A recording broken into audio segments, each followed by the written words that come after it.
tenemos que apegarnos a 3 principios: no mentir, no robar y no traicionar. ¡Viva México! Durante su participación en la Feria Internacional del Libro del Zócalo 2025, Gerardo Fernández Noroña ofreció una intervención cargada de reflexión política, crítica social y un mensaje de resistencia frente al poder. Con su característico tono directo y firme, Noroña habló de la importancia de la palabra, la lectura y la cultura como herramienta de liberación frente a los intentos de manipulación mediática y política.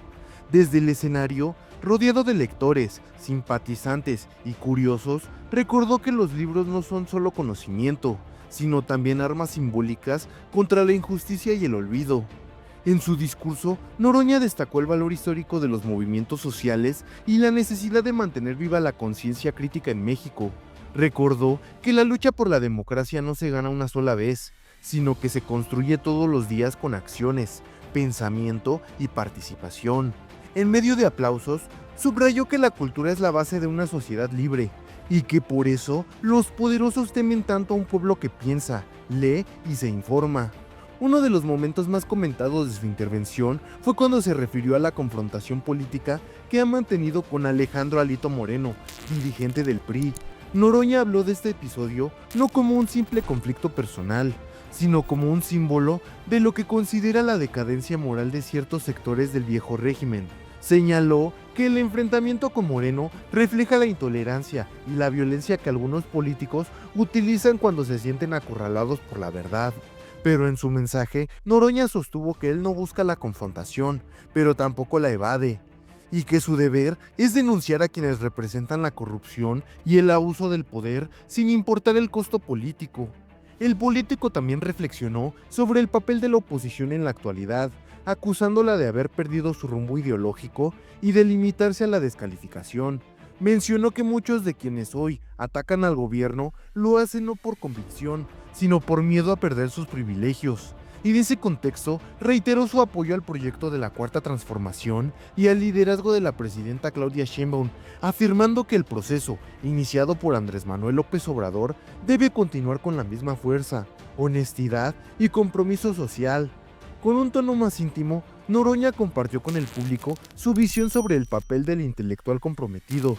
Dijo que no basta con escribir libros o leerlos, sino que es necesario llevar las ideas a la acción. Leer también es resistir, expresó ante los asistentes, destacando que la cultura es un espacio donde se siembra conciencia y se fortalecen las causas del pueblo. Sus palabras fueron recibidas con aplausos, especialmente cuando defendió la necesidad de mantener viva la soberanía nacional, el respeto a los derechos humanos y la justicia social como pilares fundamentales de cualquier democracia real. Hacia el cierre de su intervención, Noroña hizo un llamado a la unidad del pueblo frente a los intentos de división, asegurando que los ataques mediáticos, las calumnias y las provocaciones no logran frenar un movimiento que se construye desde abajo, con el esfuerzo y la esperanza de millones. Con tono desafiante, reiteró que no se arrepiente de decir lo que piensa y que seguirá denunciando los abusos sin miedo, aunque eso incomode a quienes están acostumbrados a manipular la verdad. El público lo despidió con una ovación prolongada. Entre gritos de apoyo y muestras de cariño, su intervención en la Feria del Libro no solo fue una defensa de la palabra, sino también un acto político en sí mismo, una reafirmación de que el pensamiento libre y crítico siguen siendo motor de los cambios más profundos en la historia de México. Muy buenas tardes. Fíjense que primero estoy muy agradecido con Paloma, con Paco Ignacio Taibo II, que me invitan a este espacio tan importante que es una promoción de la lectura importantísimo. Y me dijeron, ¿de qué libro quieres hablar? Porque voy a hablar de literatura y de política, ¿cómo si no? Por cierto, toda nuestra solidaridad a nuestros hermanos y hermanas afectados por las lluvias de estos días. Está la compañera Claudia Sheinbaum Pardo presente allá. La Cámara de Senadores ya está, vamos a dar una semana mínimo de nuestro ingreso como senadores, senadoras, y habrá quien más, cada quien va a decidir, pero el mínimo es una semana, solidarios.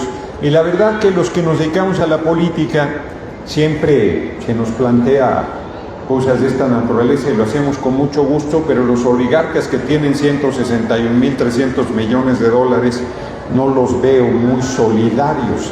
En el caso de la familia Slim ya está mandando importantes apoyos y Ricardo Salinas Pliego dice que no puede hacerlo, que porque no se lo permite, no tiene vergüenza, usurero y evasor de impuestos. Vamos al tema. Fíjense que en junio, creo fue, de este año, vino Javier Cercas, escritor catalán. A mí me gusta mucho, escribió Soldados de Salamina, que creo que es el libro que lo hizo famoso. Escribió Radiografía de un instante sobre la transición democrática en España, muy importante libro, a mí me parece. Y él es ateo, yo también soy ateo. Yo creo que cuando me muera me chupa la bruja y se acabó y no hay nada más. E igual que él, fíjense, él tuvo una formación inclusive fue a escuelas católicas. A mí no llegué a tanto, pero mi abuela, con la que yo crecí, era muy creyente. Ella, por más que hice por traerla al camino del bien, no se dejó y se murió creyente. Y entonces me llamó la atención que Javier Cercas le piden que escriba el libro Un loco de Dios en el fin del mundo sobre el Papa Francisco, y se lo piden justo porque él es ateo.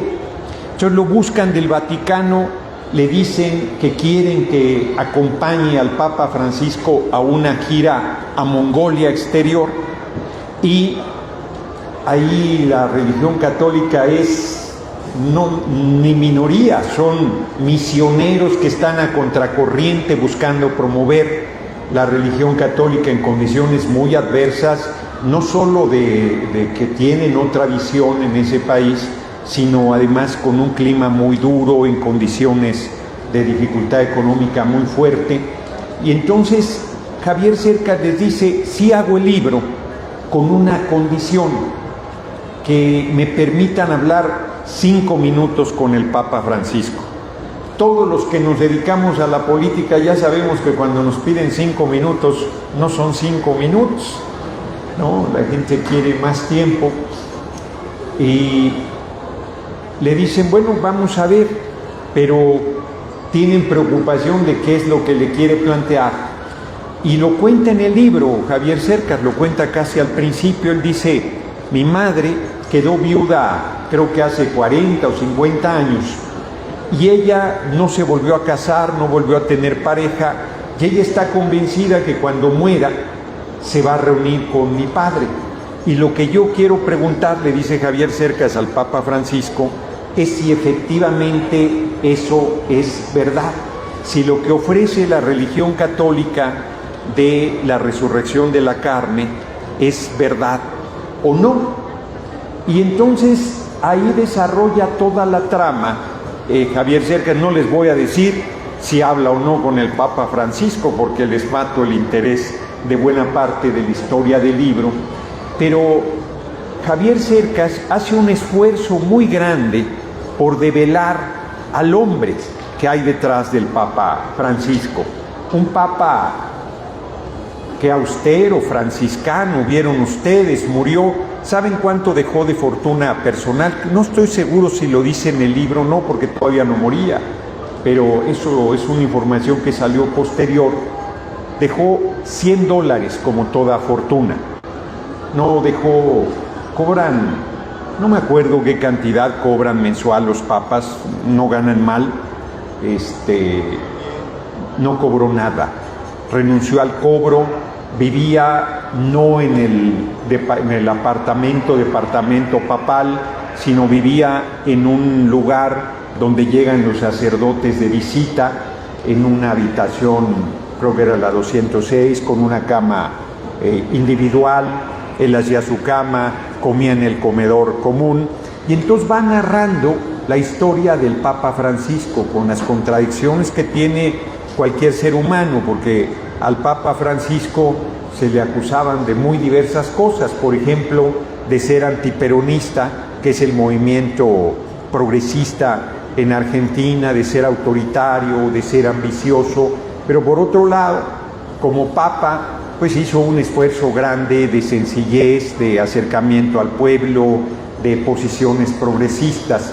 La verdad que el libro vale mucho la pena, porque Javier Cercas, desde Soldados de Salamina, hace una vinculación que después, o quizás en paralelo, otros autores han hecho, que es vincular las peripecias, las dificultades para escribir el libro, las propias vivencias que el escritor va teniendo en su desarrollo y la historia misma del libro. De tal manera que nuestro pueblo, siendo mayoritariamente católico, puede darle un acercamiento muy interesante, porque tanto el Papa Francisco como el propio Javier Cercas simpatizan con la figura más pura del catolicismo, que es la de los misioneros, que van en condiciones a contracorriente, de mucha pobreza, de mucha dificultad, de mucha incomprensión, a tratar de convencer a otras sociedades de que se sumen al catolicismo cuando esa no es una religión que tenga una aceptación generalizada. Esto es en condiciones de minoría, en condiciones de incomprensión, en condiciones de rechazo, inclusive haciendo labores como hace un sector muy humanitario de la Iglesia Católica, que es ser solidario, ser humanitario, ser compasivo, entendida la compasión como ponerse en los zapatos de quien sufre, en los zapatos de quien está necesitado. ¿Por qué hablar de este libro? En la Feria del Libro, con mi posición de izquierda y de ateo, fíjense lo que son las cosas. Comentaba sobre la Palestina, le llamamos nosotros. Cuando yo hace ya varios meses planteé que por qué no hacíamos en México lo que hizo el general Lázaro Cárdenas del Río, que trajo a 400 niñas y niñas españoles de la guerra civil, muchos de ellos huérfanos, pero otros no eran huérfanos, sus propios padres y madres los habían puesto en la embarcación porque peligraba su vida. Yo dije, ¿por qué no hacemos esto con los niños y las niñas palestinos, palestinas, que no están en guerra? El pueblo palestino no tiene armas, no tiene ejército, no es reconocido su Estado nacional, a pesar que desde 1948 la ONU estableció que debería existir el Estado de Israel y el Estado de Palestina en Palestina. Entonces yo dije, ¿por qué no traemos niños? Los están matando de hambre, está bloqueada la ayuda humanitaria. Vieron que cerca de 40 embarcaciones con cerca de 500 activistas llevaban medicina y alimentos y fueron detenidos en aguas internacionales, llevados a prisiones, tratados como si fueran delincuentes, vejados. Y dijo, por cierto, enorme Greta Thunberg, cuando le dijeron, oye, es cierto que fuiste vejada, que fuiste lastimada en tu dignidad como ser humano. Sí, es cierto, pero eso no importa.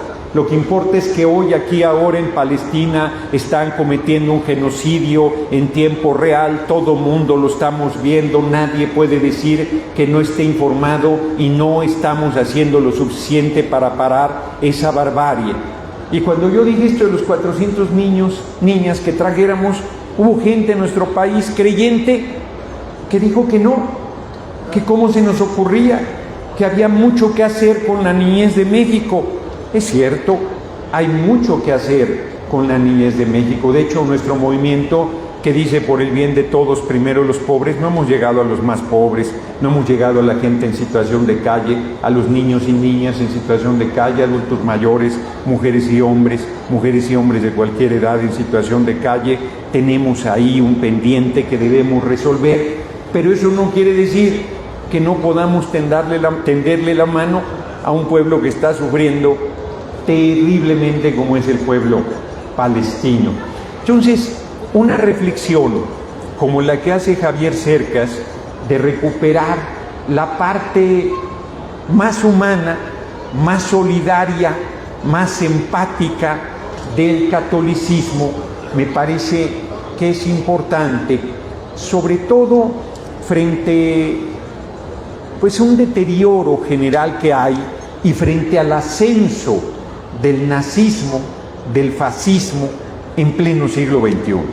Que uno hubiese pensado que en el siglo XXI ya no habría personas que creyeran que por su color de piel eran superiores a otras, que fueran racistas, como es el gobierno de Estados Unidos, que persigue a nuestros hermanos y hermanas migrantes solo por ser morenos, solo por ser mexicanos, mexicanas, cuando van a trabajar y con su trabajo y esfuerzo aportan a la riqueza del vecino país y pagan impuestos. Yo no he visto que hagan ningún operativo contra quien vende drogas en territorio estadounidense como lo hacen contra las migrantes, personas migrantes mexicanas y de otras nacionalidades. Y yo me imagino que el pueblo de Estados Unidos no compra la droga por Amazon, sino que hay grupos de distribución de droga y no son tocados.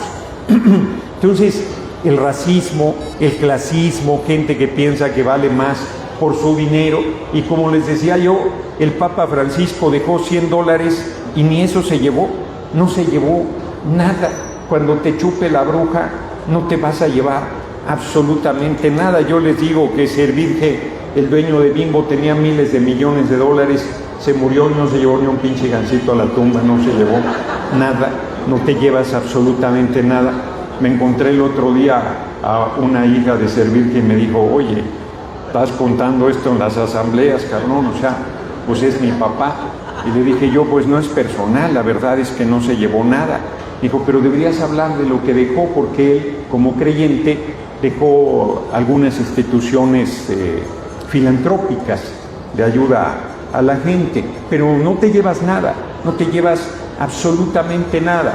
Entonces la reflexión del libro vale la pena, porque el Papa Francisco era franciscano, tenía una absoluta renunciación a los bienes materiales, tenía una vocación de compromiso y servicio que debería ser uno de los ejes fundamentales, es uno de los pilares fundamentales de la religión católica, y que no pocos creyentes que profesan esta fe no lo hacen de manera consecuente. Por ejemplo, los paniaguados, prácticamente todos ellos se dicen creyentes y son terribles. O vieron en la Cámara de Diputados, a propósito otra vez de lo de Palestina, pidiendo un minuto de silencio Margarita Zavala, frente a la petición de un minuto de silencio. Hay 60,000 palestinos y palestinas asesinados, dentro de ellos 20,000 niños y niñas, un tercio de los asesinados, y no pocos de ellos muertos de hambre literal, asesinados por hambre. Entonces,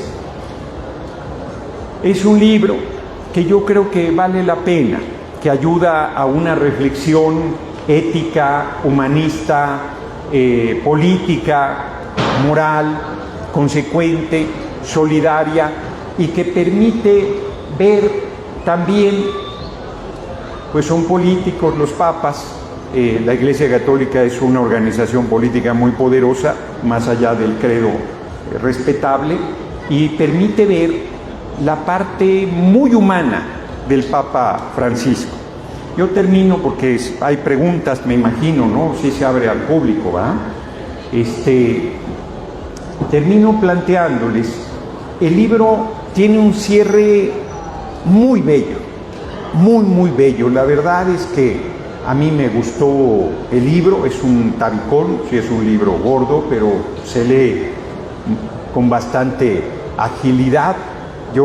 Vino Javier Cercas solo 2 o 3 días, me hubiese gustado estar en alguna de las presentaciones del libro, pero no tuve oportunidad, y me regaló un video que yo hoy voy a hacer público, y creo que la derecha se va a enojar un poco cuando lo vea, ¿no? Porque Javier Cercas manda un mensaje político, ¿no? Que yo mucho le agradezco, y que yo insisto que para adelante es muy temprano todavía, acaba de cumplir 1 año la compañera presidenta Claudia Sheinbaum Pardo, pero me hace muy buenos deseos hacia adelante Javier Cercas, y aprovechando que hoy hablé de su libro, pues voy a dar a conocer el video al ratito terminando la charla. Entonces, estoy muy contento de estar aquí con todas y todos ustedes. Yo parto del supuesto de que si una persona es lectora, que si una persona ama los libros, que si una persona está clara que no puede haber mujeres y hombres libres sin la lectura, que esto es una fiesta, que es una oportunidad, además de escuchar a escritores, a pensadores, a amantes de la lectura, pues parto del supuesto, por lo tanto, que somos compañeros y compañeras. Así es que cierro con un mensaje político. La unidad del movimiento, la unidad del pueblo, la profundización de esta revolución sin violencia que es la Cuarta Transformación, y a quienes piensen diferente a nosotros, mi respeto y mi deseo de que se conviertan en una verdadera oposición, dura, crítica, seria, firme, consecuente, que ofrezcan un proyecto al país y que no se basen en mentiras, en denuesto, en calumnias, en intrigas, en tergiversación, en odio, en maledicencia, porque mientras vayan por ese camino, pues les va a seguir yendo como les está yendo, porque como decía el compañero presidente López Obrador, larga vida al compañero presidente López Obrador, como decía el compañero presidente López Obrador, le voy a dar un consejo a la oposición, decía, si quieren hacer algo, amen al pueblo. No, pues le pedía imposibles a la oposición, son culebras, odian al pueblo. Pero les decía, pero si no lo pueden amar, por lo menos respétenlo,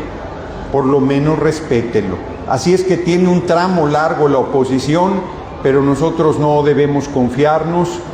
Hay cosas que corregir, hay cosas que mejorar, hay cosas que sacar adelante,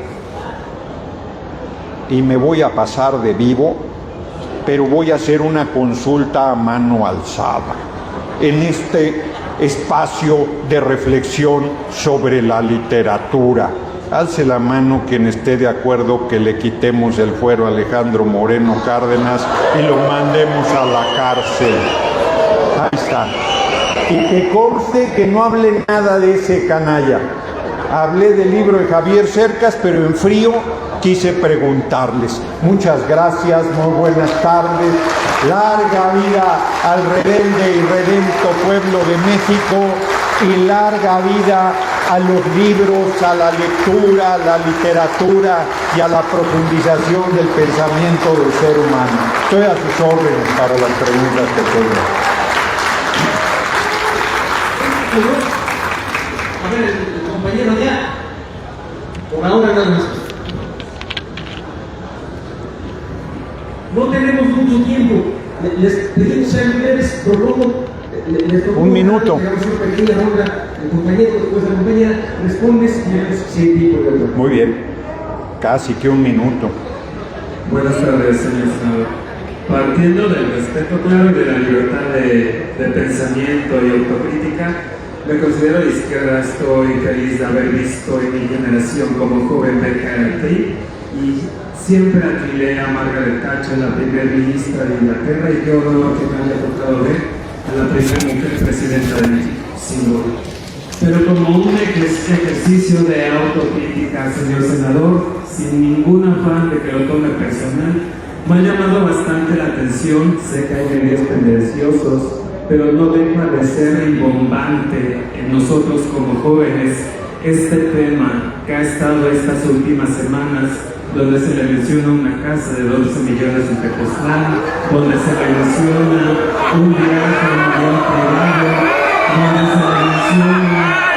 donde se le menciona toda esta información, y bajo ese tenor, senador, yo solo no quiero comentar Pues ya te contestó el auditorio. Fíjate que aprovecharía que comentaste. Es sorprendente que en un espacio de lectura y de debate no se deje terminar una pregunta. Luego termina, pero te habían comentado que fueras breve. Termina. Y yo pedí desde el respeto hacerle La presidenta es la compañera presidenta que me diera un punto de vista sin afán al argumento. Sí, muchas gracias. Sí, no considero la pregunta una falta de respeto. Si dices que admirabas a Margaret Thatcher, entiendo tu pregunta, porque Margaret Thatcher fue quien hizo la política neoliberal en Gran Bretaña. Te recomendaría una película que se llama Proud, Orgullo. Es cómo manda a la calle a los mineros del carbón. Están en huelga un año y un grupo de gays y una lesbiana se van a ayudar al grupo. Es una historia real, es una historia maravillosa, bellísima, y los mineros no querían el apoyo del grupo gay porque eran bien machinrines.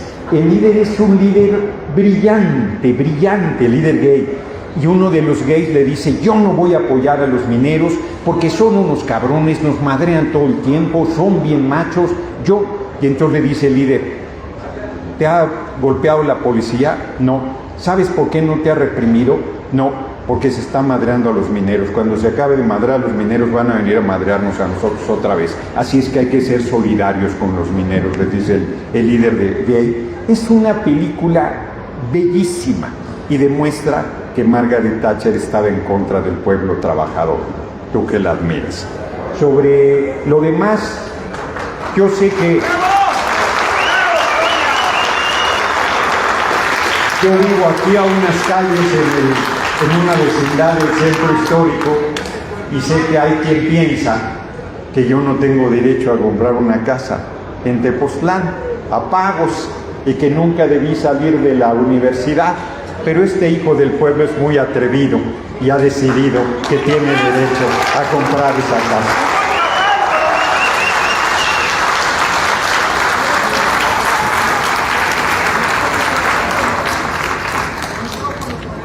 Adelante. Buenas noches, senador Noroña, eres Carrizal, periodista independiente.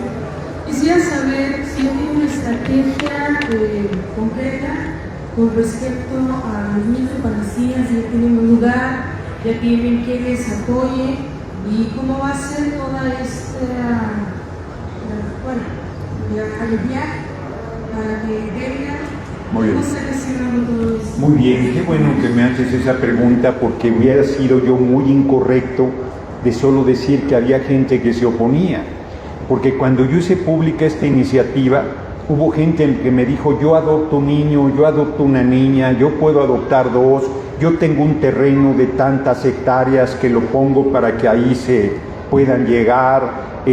Acabo de estar en la casa de el Ateneo de España. Ellos tienen toda la memoria de la migración, del exilio español, y me dijeron: todo lo que podamos ayudar. El Colegio Madrid abriría espacios, el colegio, no me acuerdo qué otro colegio tienen ellos, Vives, no hombre, la gente bellísima. La autoridad palestina nos ha pedido, como la presión era para que saliera el pueblo palestino de su tierra, ellos nos han pedido por lo pronto la ayuda de 5 niños que perdieron el brazo, perdieron la pierna, perdieron el brazo y la pierna, estaban recibiendo atención médica en Estados Unidos, y Estados Unidos les canceló las visas y ya no tienen atención médica ahí. Van a venir a recibir atención médica a México. Platiqué con el canciller la semana pasada, que compareció a la Cámara de Senadores. Va muy avanzado y el trámite, yo espero que ya pronto vengan aquí, y pronto les tendré noticias también sobre esta iniciativa, de si efectivamente podemos ir avanzando en la posibilidad que un grupo de niños y niñas palestinos que sean huérfanos puedan ser recibidos por nuestra patria y les demos posibilidad de un futuro de oportunidades, ¿no? Entonces, en breve habrá información sobre esto. Venga. Una última pregunta. Tenemos la situación de que va a haber un evento relacionado con el 11 de octubre y de la resistencia, por eso tenemos que terminar puntualmente. Entonces, ¿lo va a presentar aquí el video o No, lo voy a subir a las redes.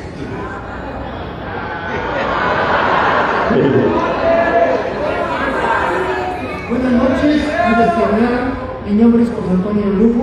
Yo no voy a plantear ninguna pregunta para para alabar al compañero Noroña, ni tampoco para poder demeritar su trabajo. No.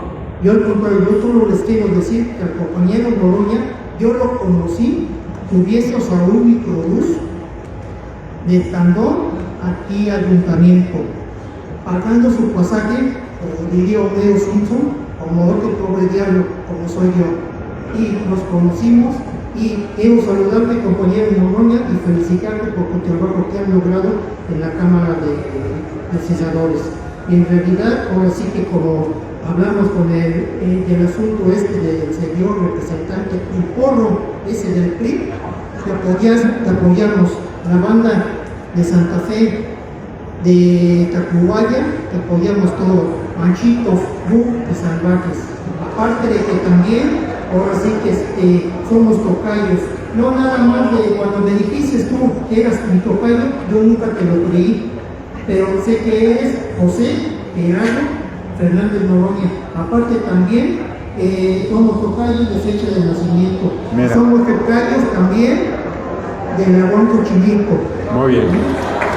Pues soy José Gerardo Rodolfo. Pues quiero terminar aprovechando la primer pregunta para decirles: primero muerto que traicionar al pueblo. De ninguna manera yo voy a faltar a los compromisos de lucha, de honestidad, de principios, de entrega, de solidaridad. Así es que yo estoy tranquilo, nada de lo que tengo. Ya sabemos los hijos y las hijas del pueblo que nosotros nadie nos regala nada, que tenemos que trabajar muy duro para hacer realidad, pero también aquí cierro comentando. Yo, en lo personal, las políticas públicas son austeras, en lo personal no soy austero, porque yo no soy ningún fantoche, ni fatuo, ni nada parecido. A mí lo material, ya lo dije, yo sé que cuando me muera, cuando me chupe la bruja, no me voy a llevar nada. Así es que lo único que me voy a llevar es lo vivido, lo que llevo en el corazón, y como decía el compañero presidente, amor con amor se paga. Así es que yo estoy pleno de amor con nuestro pueblo y estoy correspondido, así es que soy un hombre feliz. Muchísimas gracias, compañeros y compañeras, que pasen buena tarde y viva Palestina libre, larga vida al pueblo palestino y larga vida al rebelde y redento pueblo de México. Un abrazo, compañeras y compañeros. Si te gusta el contenido de este canal, no te olvides de suscribirte, dejar tu like, comentar y compartir para que nos ayudes a difundir esta información con más personas.